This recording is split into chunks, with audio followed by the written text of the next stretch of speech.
Carl, would you care to explain to me what exactly were you thinking when you sent your Supreme Patriarch to Grand Cathay to, as you put it, improve relations? Did you not consider the consequences? What exactly is your problem, Luther? He has returned in glory as a faithful servant of the Empire. Mission accomplished. Faithful servant, you say? Why, I'm sure all those rumors I'm hearing that he plans to conquer Nuln now that you've handed him the keys of the Empire are nothing serious. Gelt would never do such a thing. He is one of our greatest champions in these dark times, a beacon of hope for humanity as we face the abyss. He would not betray us so. Are you sure about that? Fuck! Don't be sad, Carl. I'm sure he will do great against Vlad and fight for the glory of the Empire. Who cares about the Empire? Nuln was mine. It belongs to me, my precious. You've all gone barking mad. Welcome everyone, Costini here with Balthasar Gelt's new campaign, his alchemical romance in Grand Cathay. And oh boy, is this going to be quite a campaign. So let's take a look at what has changed with Gelt in terms of his faction effects and his lord effects, and then talk about how you can play this campaign, and rather how you can cheese this particular campaign in some very significant ways. So, faction effect wise, you get Hero Rune rank +2 for battle wizards, Winds of Magic benefits for every army, the more wizards it has, including Gelt himself, because like there's only 2 wizard lords for the Empire, Gelt and Elspeth, and it has access to the colleges of magic. In terms of his lord effects, he gains 25% experience to all spellcasters, Winds of Magic benefits for Lorem Metal, and 20 armor for his own army. That, by the way, is a buff, I'm pretty sure. He no longer has the armor faction-wide buff, which is a bit of a shame, but considering everything else he has, he is significantly more powerful, I think. Skill-wise, he gets physical resistance and tempered aura, plus 15 armor for allies in range. Chance of plague spreading, attrition benefits, and casualty replenishment. Explosive missile damage and missile explosion radius for Hellstorm rocket batteries. I really wonder what his defeat rate looks like. Plus 20 armor, immune to psychology. Will of the Patriarch, it's probably the same defeat rate. Hero action success chance, and hero rune rank for battle wizards faction wide. And Winds of Magic benefits for Lorem Metal. So this is better. I believe his previous one was buffing Luminarchs, which no one really cared about. Now, his unique campaign mechanic, and just to mention this, in terms of confederating Imperial factions and diplomacy, everything is unlocked. So when you go to the Empire, or you meet Volkmar or Marcus Wolfhard, you can confederate them through diplomacy. In terms of the colleges of magic, each college works like this. You have an ability to summon a wizard, since Gelt is a gold wizard, and you do have gold wizards, you have metal wizards now. You get access to the other 2. But for the other schools of magic, first you need to unlock a caster, and then you have various actions.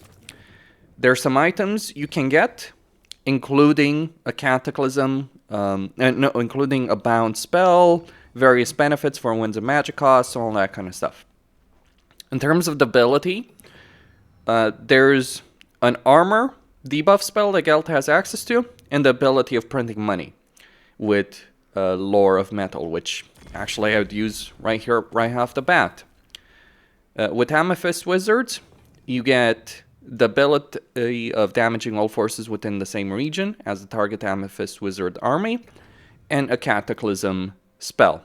And then, yeah, Winds of Magic cost. So I'm going to focus on the middle action, because the final one is always a Cataclysm spell. The Bright Wizards can destroy walls or cause wall breaches, and destroy all enemy supplies. That's going to make sieges a lot easier. Celestial Wizards instantly replenish full action points of the target army. Jade Wizards instantly heal the army with 1 available. Amber Wizards grant you an Elemental of Beast as an army ability. Light Wizards give you Barrier. And Grey Wizards give you Stock Stance for 2 turns, which is an ambush attack stance, but they also increase the ambush success chance to 100%. So you out-Skaven the Skaven with that, though it only lasts 2 turns and it has a 6-turn cooldown. So use it when you're dealing with very, very powerful foes. So that's what the Colleges of Magic do. In terms of other things, Gelt gains Electrocount State Troopers through research. It's 7,500 for each of them. And the way they're organized, you got swords, spearmen, machines, riders, and knights. So that's how you unlock those. And since you can print money, it's fairly easy to start unlocking them very, very quickly. The way you use those wizard actions is you gain arcane essays for every battle you fight with a wizard in the army. And since you can very easily increase hero capacity for wizards and recruit a ton of wizards, that's not going to be a problem. You start at war with the Burning Wind Nomads. You have a non-aggression pact and a military access pact with Xiao Ming. And once you take this settlement, you'll get a bunch of objectives or dilemmas. So you can get control, local recruitment. You can piss off Xiao Ming, potentially ending up in a war, though you have full diplomacy with him regardless. So you can actually probably be an ally with him, even if you piss him off for this, maybe. And I would probably recommend getting supplies, because this will turn it into a tier 2 settlement.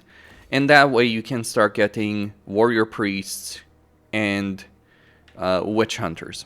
Though I might need to declare a war, so interestingly, you do have vision with Yan Bo from the very beginning.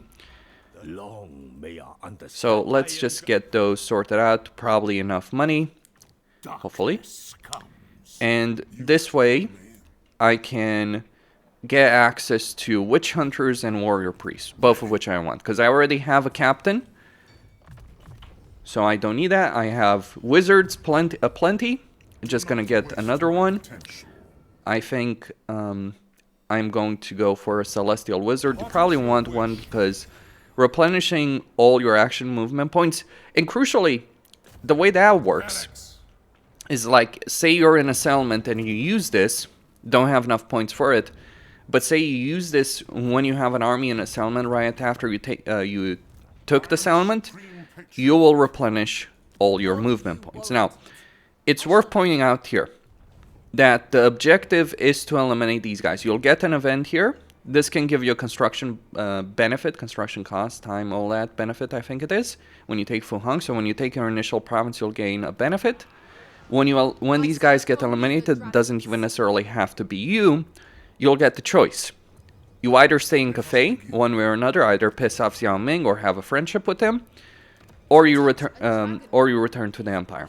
One thing I'd recommend is actually taking your army instantly and marching directly on Senwu. You have military access, so it's not going to be a problem.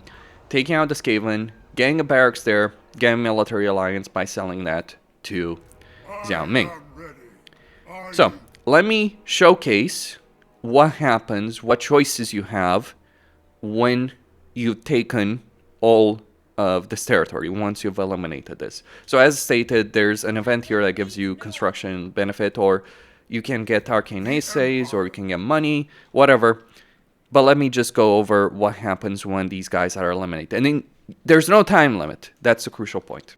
Okay, so over here, I have taken all of this territory. I have a Skaven army because I declared war on them for money. I have a Skaven army approaching me. I also took the jungle of Qian, under the idea to test what happens if you take these jungles and whether or not Xiao Ming will get them back. Because another thing you can do, by the way, is you can also sell the territory you take to the Defenders of the Great Plan, because guess what? They have a lot of money. Because they're constantly generating money. A portion of that goes to Decay. A portion of that goes to Decay. A portion of that goes to So you can sell all of this territory for a biblical level of money, actually. Holy shit. That's a bit broken. Maybe it is worth developing that province. So you can sell the Temple of the Elemental Wind. And over here, yeah, there's a landmark here, but I'd recommend getting the Witch Hunter, personally. Over there. But you can abandon this particular settlement. Now, the reason you may want to do so is because if you leave Cathay, and this is the thing, you gotta decide early on, are you gonna stay in Cathay, or are you gonna leave Cathay? So, here's how the choices work. So you take the settlement, you get these 3 choices. An alchemical romance for diplomatic relations, war coordination, and arcane essays. You refuse to piss him off, get to invade, fight a war with him probably. Or you return the land and transport all forces and heroes of the Empire. So if you stay, this is what happens. You start improving relations, all that. And obviously you'd keep all of this territory, right? Maybe I should even sell the jungles. Because, yeah, that was a pretty hard battle. So you can sell this territory if you want to go back to the Empire. But speaking about going back to the Empire, let me just cover that very quickly and some of the things you can do if you want to both stay in Cathay. So everything that you have in Cathay will be given to Xiao Ming, and all your heroes and lords, regardless of where they are on the map, they could be on the other side of the map even, they'll all be teleported to the Empire. But keep in mind, it's only regions in Cathay. What about west of Cathay? Well, let's take a look at that. Over here, in a separate campaign, I have already sacked the Bamboo Crossing. It's only when you take it over or it gets destroyed that you complete the objective. I've already sold all the territory to the defenders of the Great Plan. More like the Bank of Gelt, I would call it. I'm at 28,000, so I actually got more money in the previous one. I abandoned the Temple of Elemental Winds, and Gelt, I didn't take Zenwood. This is not like I wasn't necessarily playing optimally, but I have March west. I effectively destroyed Gorst and then made him beg for mercy, and I even defeated Kugaf's main army in the process. Also, I allied Drazov because I took Pig Barter and sold it to him. Wasteland is uninhabitable. Greasus will leave you alone for the most part, I think, because he's got other problems, very big and green problems. But now, let's see what happens when I take the Bamboo Crossing over here. Right, so just how to resolve it. Emperor's Wrath, Steam Tank, Handgunners, Eldritch Guards, all that kind of stuff.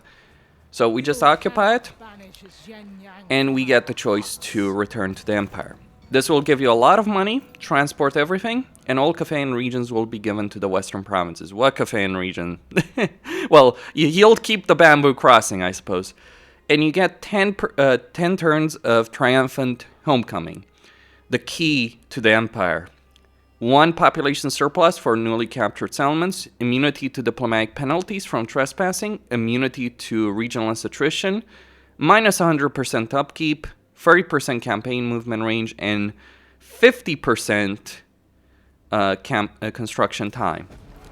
So right here, and this is without necessarily maximizing my gold output, I'm at 50,000 gold, no upkeep whatsoever, 2.5 armies, and every lord and hero I have been transported. I'd say Elspeth is going to have a really, really bad day. Because, like, well, we're back in the Empire. Might as well take Null. I'll take better care of it than Elspeth will, anyway. I mean, as far as I'm concerned with Elspeth, she can have the Gristle Valley. She can keep that, as far as I'm concerned. But fun fact, Nobilar Country, Shattered Stone Bay, remained under my control. Everything that I had here, every army, every hero has been transferred, but you've got no upkeep. Like, you've got no upkeep and tons of money. And you get access to state troopers, start globally and locally recruitment. Like, obviously, it would be better to defeat Kugaf and take his territory.